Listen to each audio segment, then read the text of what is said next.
He preferido hoy dedicarle esta pequeña homilía a uno de los personajes más nefastos de la historia moderna de nuestro país, y que no es otro que el Coletas, el que el otro día decía José Mayuste en La Sexta, que tiene pinta de sucio, conocido popularmente y por todos vosotros como Pablo Iglesias. Pablo Iglesias es un personaje que aparece hace unos pocos años en la escena pública de nuestro país, aparece fomentado por un medio de comunicación, concretamente La Sexta, y desembarca en la sociedad española y en los medios de comunicación desde la Universidad Complutense de Madrid, Ciencias Políticas, en Somosaguas, donde da la casualidad que mi hijo ha estado estudiando 4 años. De hecho, Pablo Iglesias tenía que haberle dado clase a mi hijo y no se la dio porque evidentemente ha encontrado un chollo mejor y pidió una excedencia a la universidad, dado que en el ámbito político se lo puede llevar a paladas y multiplicar por 2, 3, 4 y 5 el dinero que ganaba en la universidad, metiéndole a los chicos en la cabeza teorías marxistas, leninistas, trotskistas, en definitiva, teorías que forman parte de la historia más negra de la humanidad, dado que no ha habido mayor cantidad de hijos de la gran puta y de asesinos en la historia de la humanidad que en el ámbito comunista, que tanto ama, que tanto mama y que tanto predica este personaje llamado Pablo Iglesias. En esa universidad compartía clases con otros ilustres como Juan Carlos Monedero, el comunista trotskista que veranea en hoteles de 5 estrellas en San Sebastián al pie de la Concha, o como el personaje único e irrepetible de Jorge Bestringe, aunque, según me ha contado mi hijo, este es distinto a los otros. Está como una puta cabra y de la misma manera que hoy te llega a clase y te da una clase de 1 hora y media defendiendo teorías trotskistas, mañana viene a clase y en temas de inmigración se declara como un seguidor de Le Pen. Es decir, esta es otra historia. Bestringe está hecho de otra pasta. Yo creo que los otros dos son 2 canallas y Bestringe está como una puta cabra. Pero eso es una opinión mía personal. Creo que os conté alguna vez una anécdota altamente significativa sobre que hasta qué punto esta chusma universitaria lava el coco de los chavales en esa Universidad Complutense de Somosaguas en Madrid. Creo que os conté algún día la anécdota de la segunda, tercera clase que Juan Carlos Monedero le da a mi hijo. Eran en clase 42 y Juan Carlos Monedero les da una charla durante 1 hora y media sobre el absurdo de las patrias, las naciones y todas estas historias que ellos odian. Bueno, que odian algunas. Ellos odian la patria y la nación española, porque la coreana, la cubana o la venezolana la adoran. Ellos principalmente lo único que odian es todo lo que huela a España.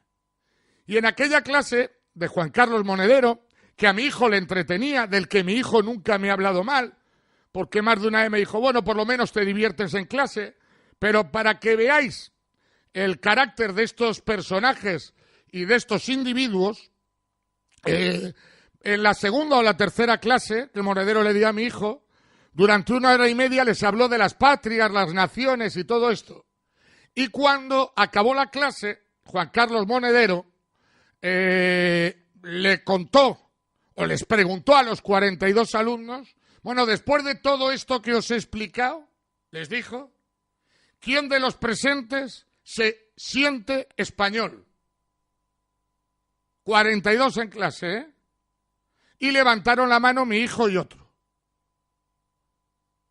De 42, no hay catalanes, porque la Universidad de Relaciones Internacionales, además de en Madrid, la hay en Barcelona. Y por lo tanto en clase no había ni un catalán. Había algún vasco, pero ni un catalán. Y después de 1 hora y media de charla, ¿qué no les meterán en la cabeza? Que Monedero les preguntó quién se siente español y levantaron la mano mi hijo y un compañero. tengo que decir toda la verdad. Según mi hijo, 10 segundos después, 4 más levantaron la mano. Porque claro, mi hijo fue el primero, me contó, y dice que se quedó pálido. Dice, hostias. Y al momento levantó otro, y dice que a los 6, 8, 10 segundos levantaron la mano 4 más. Esta es una anécdota altamente significativa sobre lo que esta calaña comunista le mete a los jóvenes españoles en la cabeza en la Universidad de Ciencias Políticas de Somosaguas de la Complutense de Madrid. Bueno, estos personajes financiados por Irán, Venezuela y compañía consiguieron el sueño de su vida, que no lo escondían nunca, que no era gobernar España, no, el sueño de su vida era vivir de puta madre a cuenta de los españoles, principalmente de los más pobres. Ellos lo han conseguido. Pablo Iglesias gana mucho más dinero que un ministro, su novia, que es la segunda del partido, gana mucho más dinero que un ministro, y entre los dos, pues ganan lo que en España tienen a su alcance muy pocos privilegiados. Y Monedero, pues gana lo que no está en los escritos y vive de puta madre. ¿Para qué nos vamos a engañar? Bueno, pero el problema está en que estos personajes ha habido una etapa en la que consiguieron engañar a millones de españoles. Se aprovecharon de la desesperación de millones de españoles que, tras una crisis global en Europa y en el mundo, se vieron muy jodidos.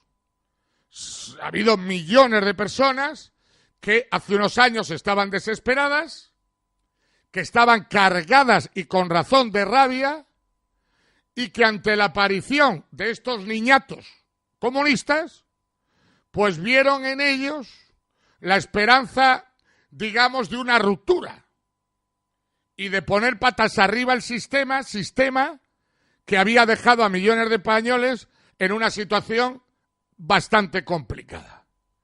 Y eso, esta gentuza lo aprovechó para engañar a mucha gente. Parece ser que ya van engañando a menos.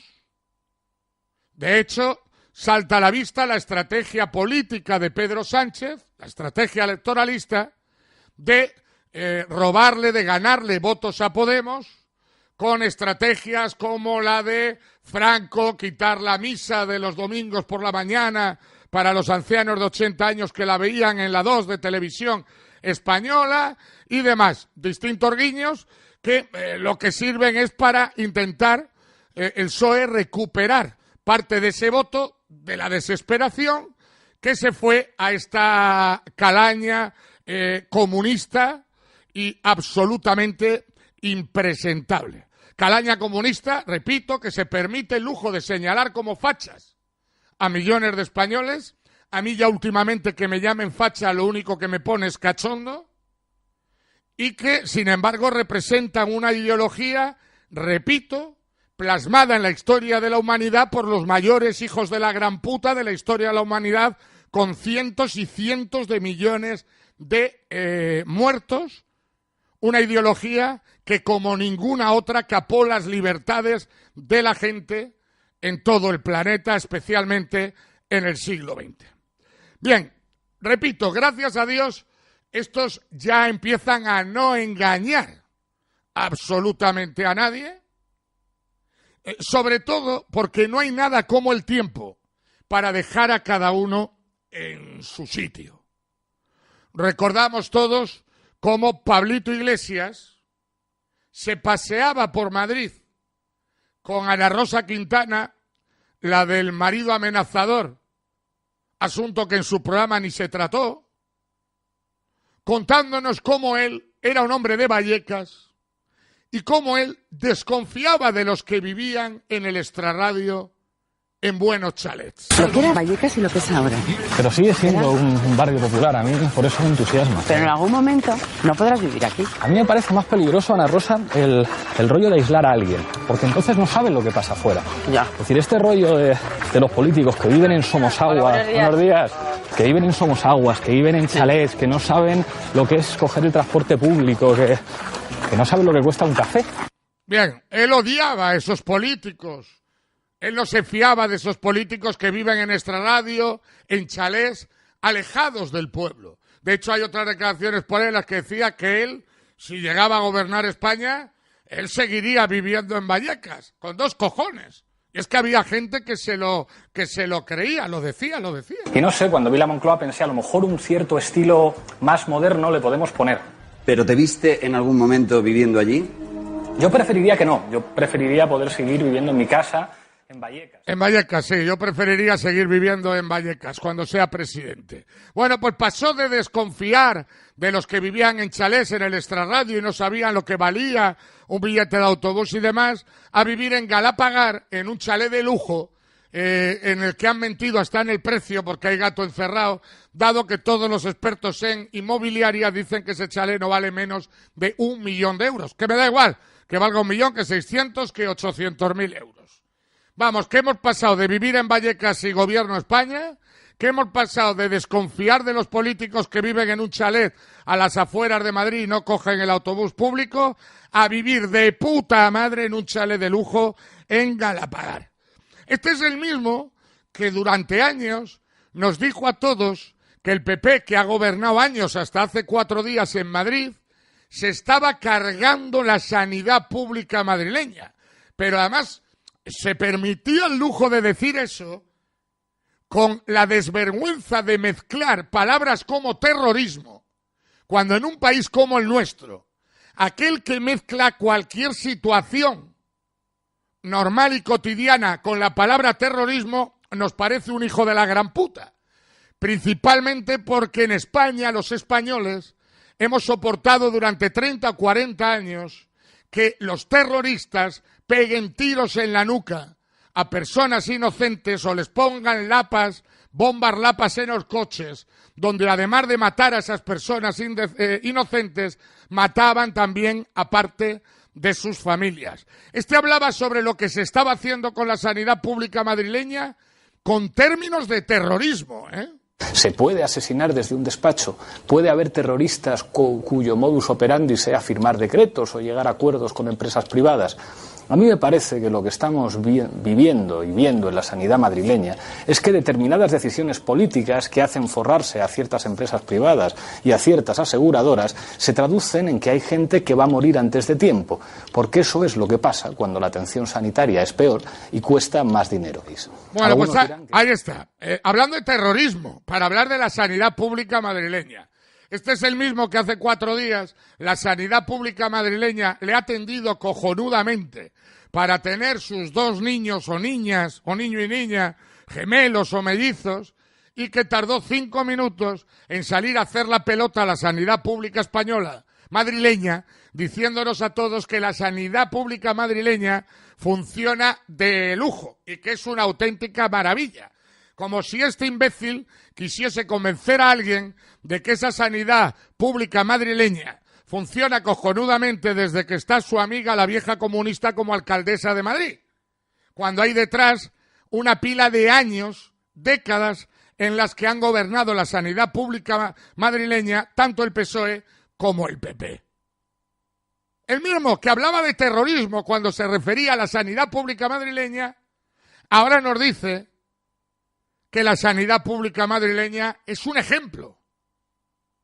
Es algo absolutamente maravilloso. Este es el mismo que en la puerta del Congreso una periodista le preguntaba sobre sus valoraciones sobre Venezuela y sus dirigentes, diciendo que es soberbia, que eran soberbios, un referente. Y escuchen, una periodista en la puerta del Congreso le pregunta por eso y tiene los huevos de decir que él nunca, jamás ha hablado de Venezuela como un referente. Escuchen. Es usted el que toma como referente, ¿no? El sistema de Venezuela, se pone de ejemplo. Para un momento, porque a la periodista no se la oye casi. Le dice la periodista, usted nos hablaba de Venezuela como un referente. Ponlo otra vez. Es usted el que toma como referente, ¿no? El sistema de Venezuela, se pone de ejemplo. Eso lo ha dicho usted. Si puede usted citar en algún momento en el que yo haya usado un referente, se lo agradecería. Fíjate, le contesta la periodista, eso lo dice usted. Si puede usted citar alguna vez en la que yo he nombrado a Venezuela como referente, no, hijo, no. No lo has hecho jamás. Hoy los demócratas hemos perdido a uno de los nuestros. Lo que ha ocurrido en Venezuela es una referencia fundamental para los ciudadanos del sur de Europa. Lo que ha ocurrido en Venezuela y lo que está ocurriendo en Venezuela es una referencia fundamental para los ciudadanos del sur de Europa. Lo que ha ocurrido en Venezuela es una referencia fundamental para los ciudadanos del sur de Europa. Bueno, tengo por ahí 1000 cortes hablando del comandante Chávez, que es un fenómeno, hablando de Venezuela como de un ejemplo a seguir, etcétera, etcétera, etcétera, etcétera. Pero que este es el mismo que decía que no había que pagar la deuda pública. ¡Hombre, no! Que no hay que pagar la deuda pública. Mire usted, no vamos a pagar la deuda porque es una deuda ilegítima. Mire usted, no vamos a gobernar para una minoría de banqueros. Vamos a gobernar a favor de las familias y a favor de los ciudadanos. No hay que pagar la deuda porque es una deuda ilegítima. Pero, ojo, que yo nunca he dicho eso. Nosotros nunca hablamos de impago de la deuda. Antes tampoco hablamos de impago de la deuda. Nunca, no hemos hablado nunca del impago de la deuda. Increíble. Alucinante. El del aplauso fácil. Entonces, que decía que los políticos hablan para el aplauso fácil. Nunca hubo un aplauso más fácil que el que le dieron a él ese día. Me da asco la gente que hace política así, que dice siempre lo que conviene o lo que arranca el aplauso fácil. Y este corte es buenísimo. Voy a dar el aplauso fácil y se oye aplaudir solo a uno. Y entonces se calla para que aplaudan 4 más. Ponlo otra vez porque este es muy bueno. Me da asco la gente que hace política así, que dice siempre lo que conviene o lo que arranca el aplauso fácil. Y es un descojono. Miren, este y sus colegas de Podemos hablan de la revolución. ¿Y sabéis cuál es la revolución de verdad de todos estos comunistas? La revolución, sin duda, es que los pobres sigan siendo pobres. Eso sí, con esperanza, para que les voten. Porque si no hay pobres, no hay quien les vote. Entonces, la revolución está basada en hacer al pueblo, como han hecho en Venezuela y en Cuba y por ahí, lo más pobre posible, para que cuanto más pobres haya, tengan más gente desesperada a la que lanzar sus mentiras de esperanza comunistas, para tener más gente que les pueda votar. Esa es la revolución de Pablo Iglesias y de sus colegas. Porque son todos iguales y lo hemos visto en Podemos, en Madrid, en Cantabria, en La Rioja y en Cádiz. Comunistas hasta que han llegado al poder, hasta que se llevan miles de euros al mes a paladas y se matan entre ellos para quedarse con los cargos y vivir con miles de euros, cientos de prebendas, chofer y la madre que lo parió. Porque al final, la verdad de esta gente es que quieren a los pobres, ¿sí? Yo sí creo que quieren a los pobres, pero los quieren para vivir de puta madre a cuenta de ellos. ¿Qué es lo que ha hecho el comunismo toda la vida? Crear pobres para vivir de puta madre a cuenta de los pobres. Miren, ¿saben qué día empecé a detestar a este personaje? El mismo día que leí un tuit de este personaje en el que decía textual, no comparto todas las acciones que llevó a cabo Iñaki de Juana Chaos. Recuerdo que cometió 28 asesinatos. Pero su lucha era política. Y no merece ser insultado por la extrema derecha española. Este tuit es de Pablo Iglesias. Ojo, no comparto todas, Por cierto, esto da a entender que de los 28 asesinatos igual sí comparte alguno. No comparto todas las acciones que llevó a cabo Iñaki de Juana Chaos, pero su lucha era política. No merece ser insultado por la extrema derecha española. Mira, Pablito, igual de Juana Chaos, como tú dices, no merece ser insultado por la extrema derecha española. Pero tú sí. Tú sí que mereces ser insultado por la extrema derecha, por la extrema izquierda y por los medios centros. Y no te voy a llamar hijo de la gran puta porque tu madre no la conozco y seguro que es una santa. Pero sí puedo decir, y digo, desde el día que leí este tuit sobre un asesino de 28 inocentes, que eres un asesino, un miserable, asqueroso y repugnante. Eso sí que yo te puedo decir abiertamente. Y además, con los hechos se puede demostrar sin riesgo a equivocarme.